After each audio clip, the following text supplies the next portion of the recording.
नमस्कार। आज हम समुद्री जहाज़ों की दुनिया में एक ज़रूरी पहलू पर बात कर रहे हैं, उनकी लाइट्स और शेप्स। जी।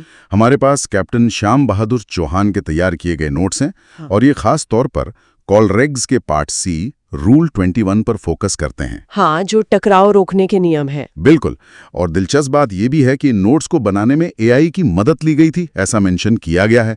तो आज हम इन संकेतों के मतलब को समझने की कोशिश करेंगे। हाँ, बहुत जरूरी है ये, क्योंकि देखिए ये लाइट्स और शेप्स सिर्फ लाइट्स नहीं है, ये समुद्र की भाषा है एक तरह से। भाषा। अच्छा जी। इन्हें सही ढंग से पहचानना, समझना और फिर उस पर एक्शन लेना, ये जहाजों की सेफ्टी के लिए, हादसों से बचने के लिए मतलब बहुत ही महत्वपूर्ण है।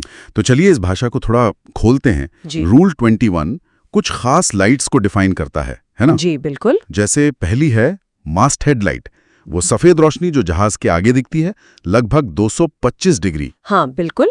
और फिर है side lights. Side lights port side पर लाल और स्टारबोर्ड साइड पर हरी। करेक्ट, 112.5 डिग्री हर एक। और इनके अलावा भी हैं। हाँ, जैसे स्टर्न लाइट है, पीछे वाली सफेद रोशनी। जी, 135 डिग्री। और टोइंग लाइट भी है, पीली रोशनी। हाँ, जब कोई जहाज दूसरे को खींच रहा हो तब इस्तेमाल होती है। बिल्कुल। और एक ऑलराउंड लाइट भी है जो चारों तरफ मतलब 360 डिग्री दिखती है। ठीक है, तो ये तो हुई परिभाषाएं, लेकिन इनका असली मतलब क्या है? देखिए, असली बात वही है, ये सिर्फ रोशनी नहीं, ये जानकारी है। जहाज क्या है, किधर जा रहा है, क्या कर रहा है, ये सब बताती हैं। अच्छा, जैसे आपने कहा साइड लाइट्स, लाल और हरी, सिर्फ रंग देखकर कुछ पता चलता है? बिल्कुल पता चलता है। मान लीजिए रात का वक्त है, आपको दूर एक जहाज की सिर्फ हरी बत्ती दिख रही है और साथ में एक सफेद मास्ट हेड लाइट। ठीक है, हरी और सफेद। हाँ, तो इसका क्या मतलब हुआ? इसका मतलब है कि आप उस जहाज का स्टारबोर्ड यानी दाहिना हिस्सा देख रहे हैं। और ये जानकारी बहुत जरूरी हो जाती है जब दो जहाजों के रास्ते एक दूसरे को काट रहे हों, जिसे क्रॉसिंग सिचुएशन कहते हैं रूल 15 में। वहीं से तय होता है कि कौन गिव वे वेसल है, मतलब किसे रास्ता देना है। तो अगर मुझे रात में वो हरी साइड लाइट और एक मास्ट हेड लाइट दिखती है तो मुझे क्या करना चाहिए? तो सीधा मतलब है कि वो जहाज आपके दाईं तरफ से आ रहा है। और रूल 15 के हिसाब से इस क्रॉसिंग सिचुएशन में आप यानी आपका जहाज गिव वे वेसल है। मतलब मुझे रास्ता देना है? हाँ, आपको रास्ता देना होगा, एक्शन लेना होगा। आमतौर पे इसका मतलब होता है कि आप अपनी गति कम न करें, लेकिन कोर्स बदलें, उसके पीछे से निकलने के लिए स्टारबोर्ड मतलब दाईं तरफ मुड़े, सेफ डिस्टेंस रखते हुए। समझ गया।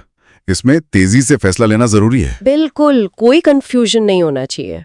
अच्छा, एक और सिनारियो लेते हैं। मान लीजिए रात में एक जहाज पर दो मास्टर्ड लाइट्स दिख रही हैं, एक के ऊपर एक, और पीछे एक पीली टोइंग लाइट भी है। ये एक इंटरेस्टिंग कॉम्बिनेशन है। ये लाइट्स का पैटर्न साफ इशारा कर रहा है क्या कि ये जहाज अकेला नहीं है, ये किसी दूसरे जहाज को या शायद किसी बड़ी चीज को खींच रहा है, मतलब टो कर रहा है। Okay, towing operation. जी। और दो मास्टहेड लाइट्स अक्सर ये भी बताती हैं कि टो करने वाले जहाज और जो चीज खींची जा रही है उनकी कुल लंबाई शायद 200 मीटर से भी ज्यादा है। रूल 24 में इसका जिक्र है। ओह, काफी लंबा सेटअप। हाँ, और ऐसे लंबे सेटअप वाले जहाज को आप समझ सकते हैं, मोड़ना या कंट्रोल करना बहुत मुश्किल होता है। हाँ, वो आसानी से रास्ता नहीं बदल सकता। बिल्कुल। इसलिए नियम कहता है कि दूसरे जहाजों को उसे रास्ता देना चाहिए, उसे सेफ पैसेज देना चाहिए। ये लाइट्स देखते ही अलर्ट हो जाना है। ये तो बहुत प्रैक्टिकल जानकारी है। अच्छा, नोट्स में एक केस स्टडी का भी जिक्र था, 2018 में यूके तट पर हुई टक्कर। वो क्या मामला था? हाँ, वो केस स्टडी एक बहुत जरूरी सबक देती है।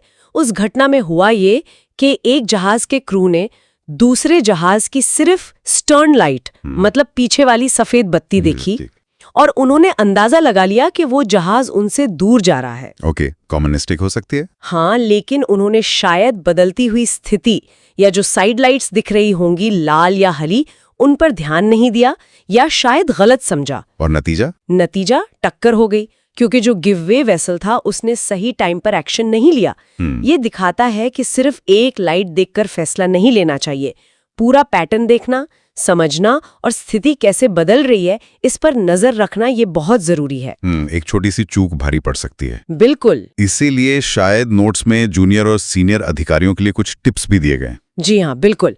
जैसे जूनियर ऑफिसर्स के लिए सलाह है कि लगातार अभ्यास करें। प्रैक्टिस कैसे? नेविगेशन ऐप्स आते हैं आजकल, उनसे प्रैक्टिस करें। या फिर ब्रिज विंग पर जब ड्यूटी पर हों तो आते जाते जहाज़ों की लाइट्स को पहचानने की कोशिश करें। इसे आदत बनाएं। और सीनियर्स के लिए? सीनियर्स की जिम्मेदारी है कि वो इसे टीम में इन्फोर्स करें। नियमित रूप से ड्रिल्स करवाएं, सिमुलेशंस करें, टीम से सवाल पूछें जैसे ओके सामने लाल हरी सफेद बत्ती दिख रही है, क्या सिचुएशन है, हमारा एक्शन क्या होगा। अच्छा, ताकि ये ज्ञान सिर्फ किताबी ना रहे। हाँ, ताकि वो प्रैक्टिकल बन जाए, आदत में शुमार हो जाए। तो कुल मिलाकर हम कह सकते हैं कि रूल 21 सिर्फ लाइट्स की लिस्ट नहीं है, ये तो समुद्री सुरक्षा और नेविगेशन की बुनियाद है। बिल्कुल, ये विजुअल संकेत जहाज की पहचान, उसकी दिशा, उसके इरादे सब समझने में मदद करते हैं और इसी से समुद्र में व्यवस्था बनी रहती है, टक्करें टलती हैं। सही कहा। और अगर हम थोड़ा आगे की सोचे तो ये भी दिलचस्प है कि जैसे जैसे टेक्नोलॉजी बढ़ रही है, ऑटोमेशन आ रहा है, ऑटोनॉमस शिपिंग की बातें हो रही हैं। हाँ। तो क्या भविष्य में इन विजुअल संकेतों का महत्व बदलेगा? क्या मशीनें इन लाइट्स को हमसे बेहतर समझेंगी या हमें शायद किसी नए तरह के डिजिटल सिग्नल्स की जरूरत पड़ेगी? ये भी सोचने वाली बात है। ये वाकई एक इंटरेस्टिंग सवाल है भविष्य के लिए।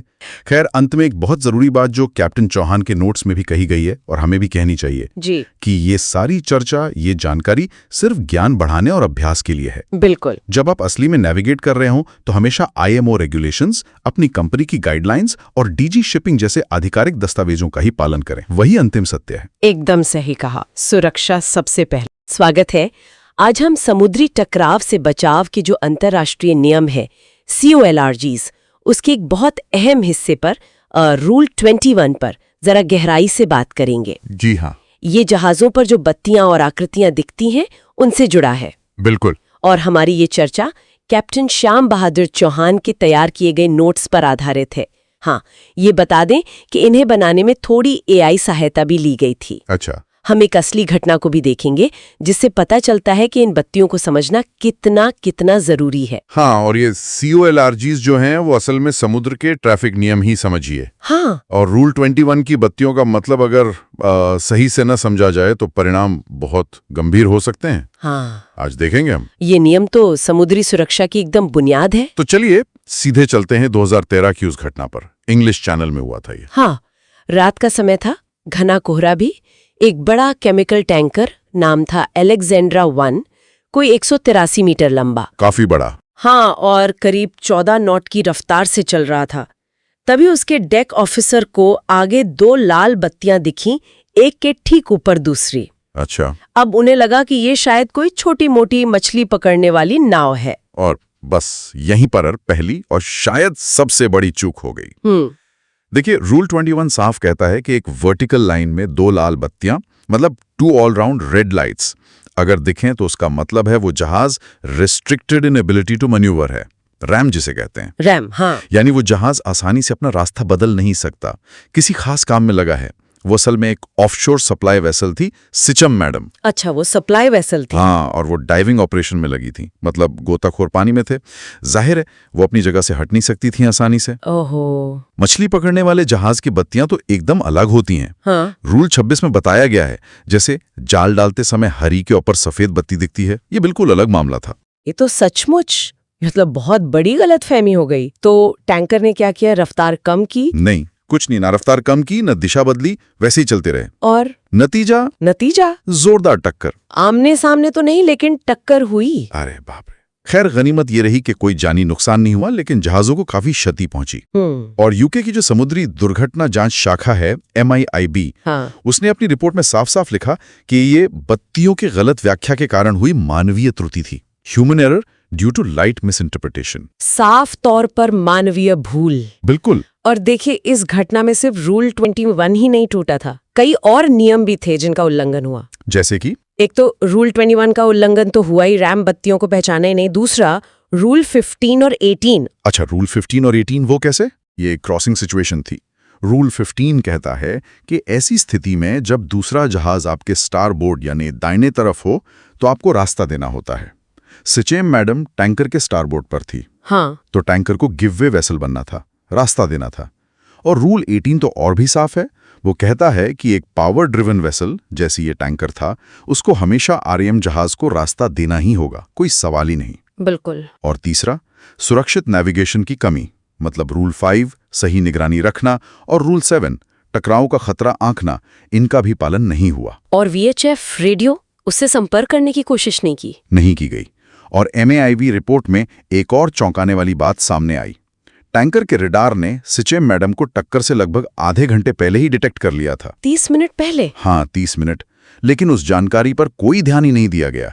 उसे महज एक और टारगेट समझकर नजरअंदाज कर दिया गया। ओह, ये तो लापरवाही की हद है। तो इस पूरी घटना से इंडस्ट्री ने क्या सबक सीखे? मतलब मुख्य बातें क्या निकली? हाँ, देखिए, कई जरूरी सबक मिले। पहला तो यही कि 2 लाल बत्तियां एक के ऊपर एक दिखें तो तुरंत समझ जाना है कि जहाज मोड़ नहीं सकता। रैम है। हाँ, रैम है, उसे रास्ता देना है। और खासकर कोहरे जैसी स्थिति में, जो रूल 19 के तहत आती है, अपनी गति एकदम सुरक्षित लेवल पर लानी है। गति कम करना बहुत जरूरी है। बहुत जरूरी। दूसरी बात, कोहरे में अत्यधिक सावधानी बरतनी है।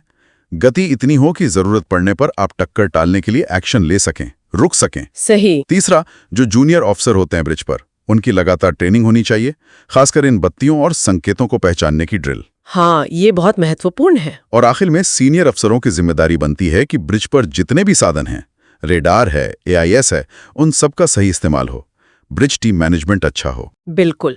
तो संक्षेप में कहें तो कुछ सुनहरे नियम क्या हैं जो हमेशा याद रखने चाहिए? हाँ, कुछ बिल्कुल बेसिक नियम है। पहला, 2 लाल बत्तियां एक सीध में, मतलब RAM restricted in ability to manoeuvre. ठीक है। 3 लाल बत्तियां एक सीध में, मतलब जहाज जमीन पर अटका है, अग्राउंड। वो रूल 30 में है। अच्छा, 3 मतलब अग्राउंड। हाँ। दूसरा, क्रॉसिंग स्थिति में अगर आपको दूसरे जहाज की लाल बत्ती यानी उसकी पोर्ट साइड लाइट दिख रही है तो आप गिव वे वेसल हैं, आपको रास्ता देना है। ठीक है, लाल दिखे तो रास्ता दो। बिल्कुल। और तीसरा, अगर जरा भी शक हो, कुछ समझ ना आ रहा हो, तो VHF चैनल 16 पर संपर्क करना एक अच्छा कदम हो सकता है। लेकिन ये याद रखना जरूरी है कि VHF नियमों का विकल्प नहीं है, नियम पहले आते हैं। नियम सर्वोपरि हैं। तो ये घटना हमें यही याद दिलाती है कि रूल 21 की ये बत्तियां सिर्फ रोशनी नहीं है, ये तो समुद्र में जीवन बचाने वाले संदेश हैं। बिल्कुल सही कहा। जैसे सड़क पर लाल बत्ती का मतलब रुको होता है, वैसे ही समुद्र में ये बत्तियां बताती हैं सावधान रहो या मुझे रास्ता दो। हाँ। कैप्टन चौहान के नोट्स का सार भी यही है। रूल 21 की हर बत्ती कुछ कहती है, एक निर्देश देती है, उसे पढ़ो, समझो और फौरन कार्रवाई करो। यही समुद्री सुरक्षा का मंत्र है। बहुत खूब कहा। अगली बार हम रूल 22 पर बात करेंगे, जो इन बत्तियों की दृश्यता दूरी से संबंधित है। और हाँ, ये जरूर ध्यान रखें कि ये चर्चा सिर्फ जानकारी और अकादमिक उद्देश्य के लिए। असली नेविगेशन के लिए हमेशा IMO के आधिकारिक कॉल रेग्स, अपनी कंपनी की गाइडलाइंस और DG शिपिंग के ताज़ा निर्देशों का ही पालन करें। जी हाँ, ये बहुत जरूरी है। और जाते जाते एक सवाल सबके लिए छोड़ जाते हैं, सिर्फ नियमों को जानना ही तो काफी नहीं है ना?